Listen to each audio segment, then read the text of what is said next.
স্কার্কিং এর ইশারায় শিমু সেখানকার সবকিছু বরফে জমিয়ে দেয়। ঠিক তখনই কং স্কার্কিংকে কষিয়ে একটা খুশি দেয়। এতে তার একটা দাঁত ভেঙে রাস্তায় গিয়ে পড়ে। কং তখন স্কার্কিং এর দিকে একটা বাঁকা হাসি দেয়। তাদের পাল্টাপাল্টি লড়াইয়ের কারণে জনপদ লোকালয় ধূলিসাৎ হয়ে যায়। কং এরকম কিছু একদমই চায়নি, আর এই অবস্থা দেখে সে আরও রেগে যায়। গডজিলা তখন স্কার্কিং এর ওপর তার শক্তিশালী অ্যাটমিক ব্রেথ ছাড়ে। স্কার্কিং এদিক ওদিক ছোটে গডজিলার অ্যাটমিক ব্রেথ থেকে বাঁচার চেষ্টা করে। একসময় গডজিলা স্কার্কিং এর চাবুকটাকে ভেঙে ফেলে। এতে ক্রিস্টালটা আলাদা হয়ে যায়। ক্রিস্টালটাকে নিয়ন্ত্রণে নেওয়ার জন্য কং এবং স্কার্কিং এর মধ্যে ধস্তাধস্তি হয়। আর তখনই সুকো কং এর ব্যাটেল অ্যাক্সা দিয়ে সেই ক্রিস্টালটাকে ধ্বংস করে ফেলে। এতে শিমো স্কার্কিং এর গোলামি থেকে মুক্ত হয়ে যায়। তখন গডজিলার হুকুমে শিমো স্কার্কিংকে বরফে জমিয়ে দেয়। কং তখন স্কার্কিংকে আছাড় মেরে টুকরো টুকরো করে ফেলে। হ্যালো সবাইকে, আসসালামু আলাইকুম। এতক্ষণ বলছিলাম মনস্টারভার্সের 5 নম্বর সিনেমা Godzilla x Kong the new empire মুভিটির একটু গল্প। এই মুভিতে কং তার প্রজাতির আরও এপদের খুঁজে পায় এবং গডজিলার সাথে তার আবারও টিম আপ করতে হয় তারই প্রজাতির একটা ভয়ঙ্কর এপ স্কার্কিং এবং ফ্রস্ট ব্রিথিং টাইটান শিমুকে থামানোর জন্য, যারা পৃথিবীর স্থলভাগে ধ্বংস নিয়ে আসে। তাহলে চলুন মন ঘোরানায় যাই। মুভি শুরু হয় হলো আর্থের ভেতরে। কংকে নেকড়ি সদৃশ কিছু টাইটান তাড়া করছে।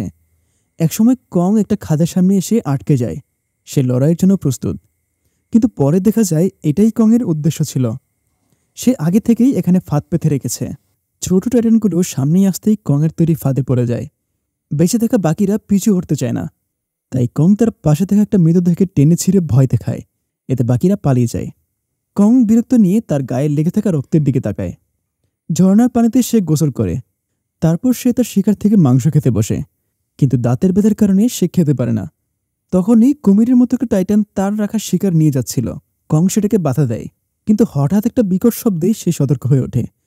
দৌড়ে শব্দের উৎপস্থিতলে গিয়ে দেখে একটা টাইটান ব্যাং তারই গর্জন নকল করছে। কং একটা তাচ্ছিলের চাহনি দেয়। এরপর আমাদেরকে ডক্টর অ্যান্ড্রুসকে দেখানো হয়। সে গ্যালারি ভর্তি মানুষের উদ্দেশ্যে হলো আর্থ নিয়ে তার রিসার্চ নিয়ে স্পিচ দিচ্ছিল। সে বলছে, আমরা হলো আর্থের 5% কম জায়গা ম্যাপ করতে পেরেছি, আর এর মধ্যে আমরা দেখতে পেরেছি আমাদের ইকোসিস্টেম একসাথে জড়িত। অর্থাৎ আমরা দুই আলাদা জগৎ না, আমরা এক। পরের সিনে আমরা দেখতে পাই ইটালির রোমে টাইটান স্কাইলা আক্রমণ করেছে। কিছুক্ষণ পরেই গডজিলা সেখানে পৌঁছে যায়। গডজিলা তার অ্যাটমিক ব্রেথ দিয়ে কিছুক্ষণের মধ্যেই তাকে মেরে ফেলে। সেখানে তাদের লড়াইয়ের ফলে ব্যাপক ক্ষয়ক্ষতি হয়। তারপর গডজিলা সেখানে থাকা কলোসিয়ামে গিয়ে ঘুমিয়ে পড়ে। গডজিলা মানুষ এবং টাইটানদের মধ্যে ভারসাম্য বজায় রাখার ব্যাপক ভূমিকা পালন করে, কারণ এত এত টাইটানকে সামলানো মানুষের পক্ষে প্রায় অসম্ভব। তারপর আমাদেরকে হলো আর্থের ভিতরে মোনার্কের একটা রিসার্চ সেন্টারকে দেখানো হয়। সেখানকার টিম দেখতে পায় কংয়ের হান্টিং গ্রাউন্ডে মাটি ভেঙে একটা নতুন স্থানের আবির্ভাব হয়। আর তখনই একটা অদ্ভুত সিগন্যাল ধরা পড়ে, যেটাকে তারা ইলেকট্রিক্যাল সমস্যাজনিত কারণে হচ্ছে বলে ধারণা করে, কারণ এমনটা গত কয়েকদিন ধরেই হয়ে আসছে। কিন্তু ডক্টর অ্যান্ড্রুস দেখতে পায় এই সিগন্যালটা একটা প্যাটার্ন তৈরি করে, যেটা নিয়ে সে একটা সার্ভে টিম তৈরি করতে বলে। কারণ তার ধারণা, যেহেতু এটা বারবার হচ্ছে, তার মানে এখানে কোনো বিষয় হচ্ছে যেটা আমরা বুঝতে পারছি না। তারপর আমাদের জিয়াকে দেখানো হয়। সে ইউই জাতির মধ্যে বেঁচে থাকা শেষ ব্যক্তি। সে স্বাভাবিকভাবে তার ক্লাস করছিল। একসময় তার প্রচণ্ড হ্যালুসিনেশন হয়। সে অদ্ভুত ভয়ঙ্কর কিছু দৃশ্য দেখতে পায়। ক্লাস টিচারের ডাকে সে স্বাভাবিক অবস্থায় ফিরে আসে। তখন সে দেখতে পায় ক্লাসের সবাই সংশয়ের দৃষ্টিতে তার দিকে তাকিয়ে আছে। তখন সে দেখতে পায় তার টেবিল এবং খাতায় পিরামিড সাদৃশ্য একটা দৃশ্য সে নিজেই এঁকেছে। এই ঘটনাটি তার শিক্ষক ডক্টর অ্যান্ড্রুসকে জানায়। আমরা আগের সিরিজ থেকে দেখে এসেছি যে ডক্টর অ্যান্ড্রুস জিয়াকে তার দত্তক মেয়ে হিসাবে গ্রহণ করে নিয়েছে। ক্লাস টিচারের অভিযোগের কারণে তার মেয়েকে নিয়ে সে একটু দুশ্চিন্তায় পড়ে যায়। তারপর আমরা দেখতে পাই হলো আর্কে থাকা মোনার্কের সেই আউটপোস্টটা একটা বড় টাইটানের আক্রমণে ধ্বংস হয়ে গিয়েছে, যেটা জিয়া তার স্বপ্ন দেখতে পায় এবং ভয়ে তার ঘুম ভেঙে যায়। তার মা দৌড়ে তার রুমে গিয়ে দেখতে পায় সে তার ঘরের একটা তাঁবুতে ভয়ে আটাসাটো হয়ে বসে আছে। জিয়া তার মাকে বলে, আমি কেন বাকিদের মতো স্বাভাবিক হতে পারছি না? আমি হয়তো পাগল হয়ে যাচ্ছি। ডক্টর অ্যান্ড্রুস আবারও দুশ্চিন্তায় পড়ে যায়। পরেই সে সাহায্যের জন্য ফ্লোরিডার মায়ামিতে যায় বার্নির সাথে দেখা করার জন্য। ডক্টর অ্যান্ড্রুসের সাথে তার আগে দেখা হয়েছিল হংকংয়ে। সে বার্নিকে তার পাওয়া সিগন্যাল এবং তার মেয়ের আঁকা সেই প্যাটার্নগুলো দেখায়, যেন সে এর পেছনের রহস্য বের করে দিতে পারে। অন্যদিকে গডজিলা কলোসিয়াম থেকেও উঠে বের হয়, কারণ সে কিছু একটা অনুভব করতে পেরেছে। এদিকে কং তার দাঁতের ব্যথায় অস্থির হয়ে মনার্কের একটা পোর্টাল দিয়ে পৃথিবীতে উঠে আসে মানুষদের কাছ থেকে সাহায্যের জন্য। এতে সবাই খুব দুশ্চিন্তায় পড়ে যায়, কারণ গডজিলা যদি বুঝতে পারে যে কং হলো আর্থ থেকে সারফেসে উঠে এসেছে, তাহলে তাদের মধ্যে একটা বড়সড় লড়াই হবে। কারণ গডজিলা মাটির উপর রাজত্ব করে এবং কং রাজত্ব করে হলো আর্থের ভেতরে। ডক্টর অ্যান্ড্রুস টাইটান এক্সপার্ট ট্রেভারকে আসতে বলে। সে কংকে ওষুধ দিয়ে অজ্ঞান করে, তারপর তার নষ্ট দাঁতকে উঠিয়ে সেখানে কৃত্রিম একটা দাঁত লাগিয়ে দেয়। বার্নি সেই অদ্ভুত সিগন্যালগুলো থেকে একটা প্যাটার্ন খুঁজে পায়। প্রত্যেকবার বড় ধরনের টাইটান আক্রমণের আগে এরকম একটা সিগন্যাল পাওয়া যায়। তার মানে হচ্ছে কেউ একজন সাহায্যের জন্য এই সিগন্যালটা পাঠাচ্ছে, আর এটা সে ডক্টর অ্যান্ড্রুসকে জানায়। রিসার্চ টিমের ধারণা এই সিগন্যালটা হলো আর্থের কোথাও একটা থেকে আসছে, তাই তারা হলো আর্থের উদ্দেশ্যে যাত্রা শুরু করে। যাওয়ার সময় বার্নি এবং তার মেয়ে জিয়া তাদের সাথে যাওয়ার জন্য জেদ ধরে। একটা সময় বাধ্য হয়ে ডক্টর অ্যান্ড্রুস তাদের দুজনকেই সাথে নেয়। অন্যদিকে গডজিলা ফ্রান্সের একটা নিউক্লিয়ার পাওয়ার প্ল্যান্টে যায়। সেখানকার সামরিক বাহিনী এতে তৎপর হয়ে ওঠে, কারণ তাদের ভয় গডজিলা যে কোনো সময় তাদের উপর আক্রমণ করতে পারে। গডজিলা সেই নিউক্লিয়ার পাওয়ার প্ল্যান্ট থেকে প্রচুর পরিমাণে রেডিয়েশন অবজার্ভ করে। এতে পাওয়ার প্ল্যান্টটা ধ্বংস হয়ে যায়। তাই সেখানকার প্রতিরক্ষা বাহিনী গডজিলার উপর ড্রোন হামলা করে। কিন্তু সামান্য কিছু মিসাইলে গডজিলার কিছুই হয় না, কারণ সবচেয়ে ভয়ঙ্কর অস্ত্র নিউক্লিয়ার বোমাকে সে চার্জারের মতো ব্যবহার করে। গডজিলার এরকম আচরণ দেখে মনার্কের রিসার্চ টিম ধারণা করে সে বড় কোনো একটা লড়াইয়ের জন্য প্রস্তুত হচ্ছে। ডক্টর অ্যান্ড্রুস সবাইকে নিয়ে হলো আর্থের ভেতরে থাকা তাদের সেই ধ্বংসপ্রাপ্ত বেজের মধ্যে এসে পৌঁছায়। তারা একদমই হতবাক হয়ে যায়, কারণ বেজটিকে কিছু একটা একেবারে ধুলির সাথে মিশিয়ে দিয়েছে। তখন তারা সেখানকার একটা দেয়ালে কংয়ের মতো বড় একটা প্রাণীর হাতের ছাপ দেখে অবাক হয়ে যায়। তারা প্রথমে ধারণা করে এটা হয়তো কং, কিন্তু পরে তারা বুঝতে পারে এটা কং হতে পারে না, এটা তার চেয়েও খারাপ কিছু একটা। তখন তারা তাড়াহুড়ো করে সেখান থেকে চলে আসে। অন্যদিকে কং তার আস্তানায় ফিরে তার ব্যাটেল অ্যাক্সার নিয়ে তার শিকার করা সেই জায়গায় যায়। সেই জায়গাটা ভেঙে গিয়েছিল। সে নিচে নামে এবং সম্পূর্ণ নতুন একটা জায়গা আবিষ্কার করে। এই জায়গাটাকে সাবটেরেনিয়াম রেলম বলে, যেটা হলো আর্থেরও নিচে। এখন পর্যন্ত সবার আগে চড়েছিল। নিচে নামার পর কোনো একটা কারণে তার ব্যাটেল অ্যাক্সটা জ্বলে ওঠে, আর সেই আলোতে কং তার প্রজাতির কঙ্কাল দেখতে পায়। একটু সামনে এগোতেই বৃহৎ একটা ছায়ার অবয়ব দেখে কং লড়াইয়ের জন্য প্রস্তুত হয়। কিন্তু সেই ছায়াটা ক্রমশ সামনে এগোতেই বেরিয়ে আসে কং এর প্রজাতির ছোট্ট একটা এপ। তার নাম সুকো। এই প্রথম কং তার প্রজাতির কাউকে দেখতে পেল, যেটা সে এতদিন যাবৎ খুঁজে আসছিল। সে তার ব্যাটেল অ্যাক্সটা একপাশে সরিয়ে সুকোর সাথে যোগাযোগ করতে চায়, কিন্তু সুকো তার হাতে একটা কামড় দিয়ে পালিয়ে যায়। তাকে ধাওয়া করতেই আরও 3টা বৃহৎ আকৃতির এপ এসে কংকে আক্রমণ করে। কং খুব শক্তিশালী, তাই ওই 3টা এপের সাথে কং অনায়াসে জিতে যায়। তারপর সে সুকোকে ভয় দেখিয়ে তাদের আস্তানায় নিয়ে যেতে বলে। কোনো উপায় না দেখে সে কংকে নিয়ে তাদের আস্তানার দিকে রওনা দেয়। অন্যদিকে ডক্টর অ্যান্ড্রুজের এয়ারক্রাফট আর একটা স্ট্রং সিগন্যালের কারণে প্রায় ধ্বংস হতে হতে বেঁচে যায়। তখন জিয়া তাকে বলে সে অনুভব করতে পেরেছে যে সিগন্যালটা কোত্থেকে এসেছে। তখন সে তার মাকে সেই সিগন্যালের উপস্থিতস্থল দেখায়। তারা সেদিকে তাদের এয়ারক্রাফট নিয়ে যায়। তখন তার একটা গভীর জঙ্গলের মধ্যে নেমে পড়ে। এক পর্যায়ে ট্রেভার কিছু একটা অনুভব করতে পারে এবং সবাইকে সতর্ক হতে বলে, কিন্তু তাদের পাইলট মাইকেল একটু অধৈর্য হয়ে পড়ে। সে বলে এখানে দায়িত্বপ্রাপ্ত আমি, তাই আমি যা বলবো তোমাদের তাই শুনতে হবে। আর তখনই একটা গাছ তাকে কামড়ে ধরে খেয়ে ফেলে। সবাই তখন অতর্কিত ভয়ে দৌড়ে পালাতে থাকে। অন্যদিকে গডজিলা স্পেনের একটা নগরের দিয়ে তোলপাড় চালিয়ে সাগরে ডুব দেয়। তার গতিপথকে যাচাই করে তারা দেখতে পায় সে আর্কটিকের দিকে যাচ্ছে, যেখানে টাইটান টিয়ামাতের রাজত্ব। গডজিলা তাকে আক্রমণ করার জন্যই যাচ্ছে। রিসার্চাররা দেখে যদি গডজিলা টিয়ামাতকে আক্রমণ করে তার এনার্জি অবজার্ভ করে, তখন ভয়ঙ্কর রকমের চার্জ তার শরীরে জমা হবে। এদিকে হলো আর্থের মধ্যে ডক্টর অ্যান্ড্রুস এবং তার টিম সেখানে মানব সভ্যতার প্রাচীন নিদর্শন খুঁজে পায়। জিয়া তখন বলে এগুলি তারই ইউই জাতির নিদর্শন।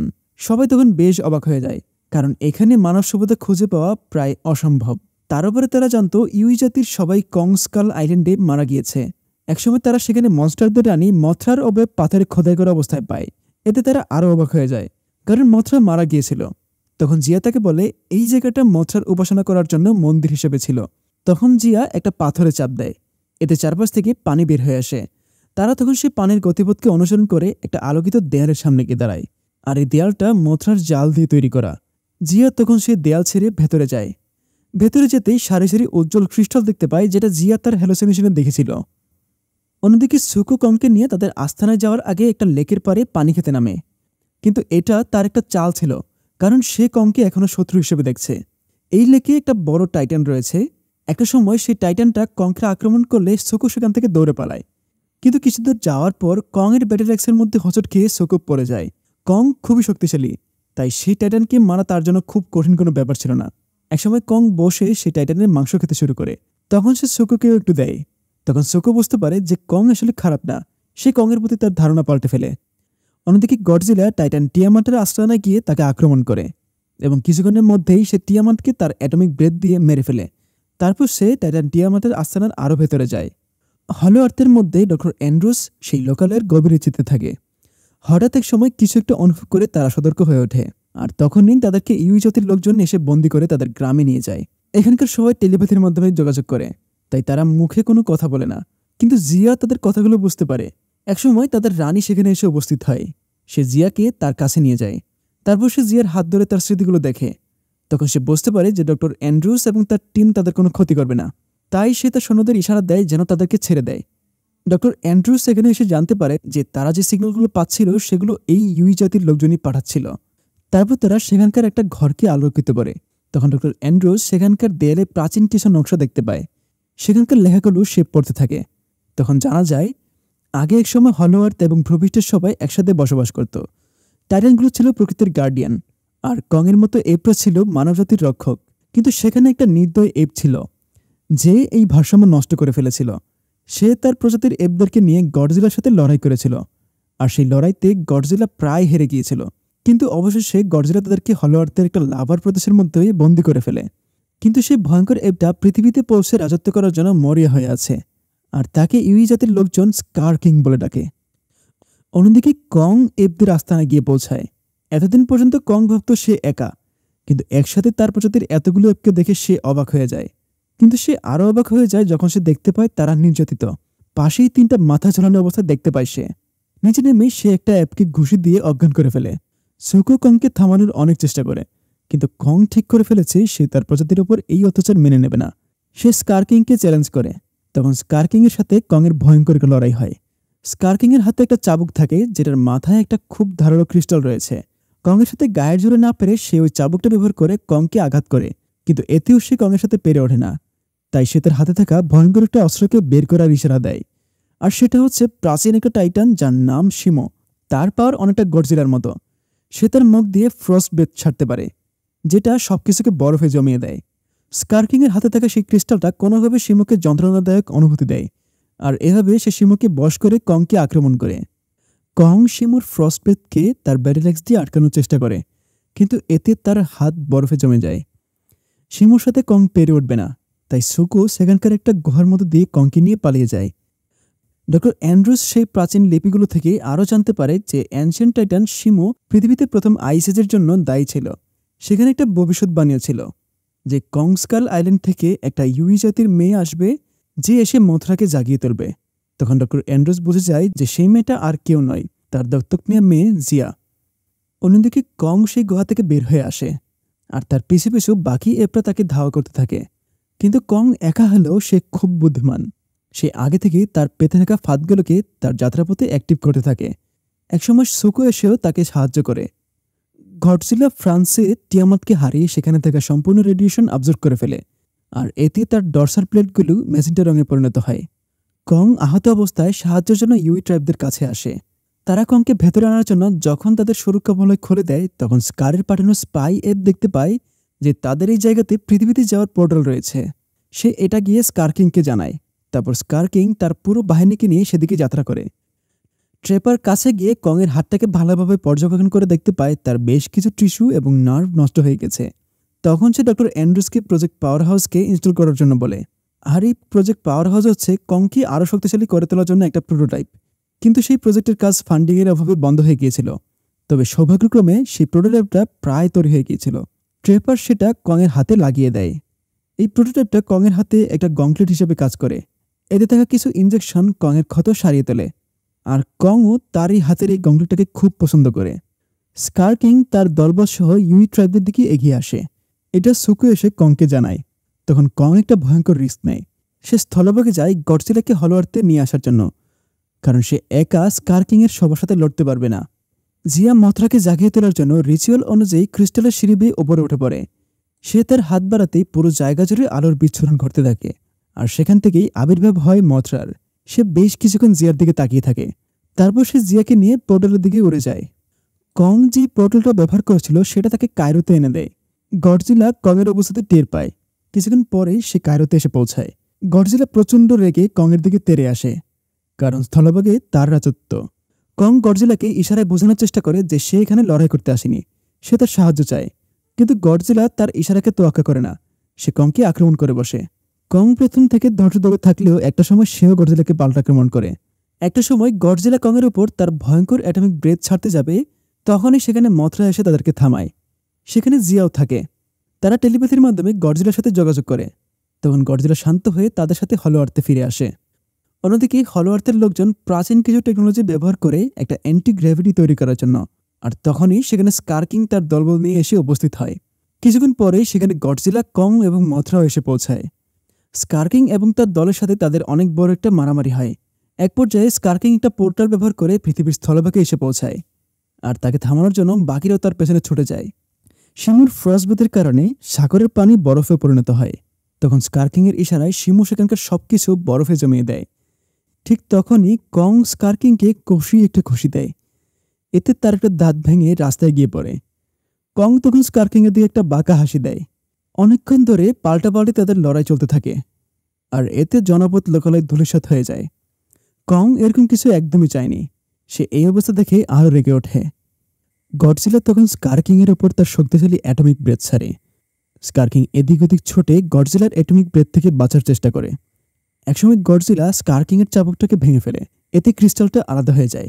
ক্রিস্টালটাকে নিয়ন্ত্রণে নেওয়ার জন্য কং এবং স্কারকিং এর মধ্যে ধস্তাধস্তি হয়। আর তখনই সোকো কং এর ব্যাটেল এক্সার দিয়ে সেই ক্রিস্টালটাকে ধ্বংস করে ফেলে। এতে শিমো স্কারকিং এর গোলামি থেকে মুক্ত হয়ে যায়। তখন গডজিলার হুকুমে শিমো স্কারকিংকে বরফে জমিয়ে দেয়। কং তখন স্কারকিংকে আছাড় মেরে টুকরো টুকরো করে ফেলে। তারপর গডজিলা তার অ্যাটমিক ব্রেথ ব্যবহার করে শিমোর জমিয়ে দেওয়া বরফকে গলিয়ে দেয়। তারপর সে কলোসিয়ামে গিয়ে ঘুমিয়ে পড়ে। মথরা জিয়াকে নিয়ে হলো আর্থে ফিরে আসে। সে ইউই ট্র্যাপদের প্রতিরক্ষার দেওয়ালটাকে সারিয়ে তোলে। ডক্টর এমড্রেস ভেবেছিল যে তার মেয়ে জিয়া এখানে থেকে যেতে চায়, তাই সে নিজেকে শক্ত করে তোলে। কিন্তু জিয়া তাকে বলে, আমি তোমাকে ছেড়ে কোথাও যাচ্ছি না। অন্যদিকে কং শিমো আর সোকোকে নিয়ে হলো আর্থে ফিরে যায়। সেখানে গিয়ে সে এফদের নতুন লিডার হয়। আর এর মধ্য দিয়ে মুভিটা শেষ হয়ে যায়। কেমন লাগলো আমাদের আজকের এই মুভির গল্পটি? এরকম আরও রোমাঞ্চকর সিনেমার গল্প শুনতে চ্যানেলটি সাবস্ক্রাইব করে আমাদের সাথেই থাকুন।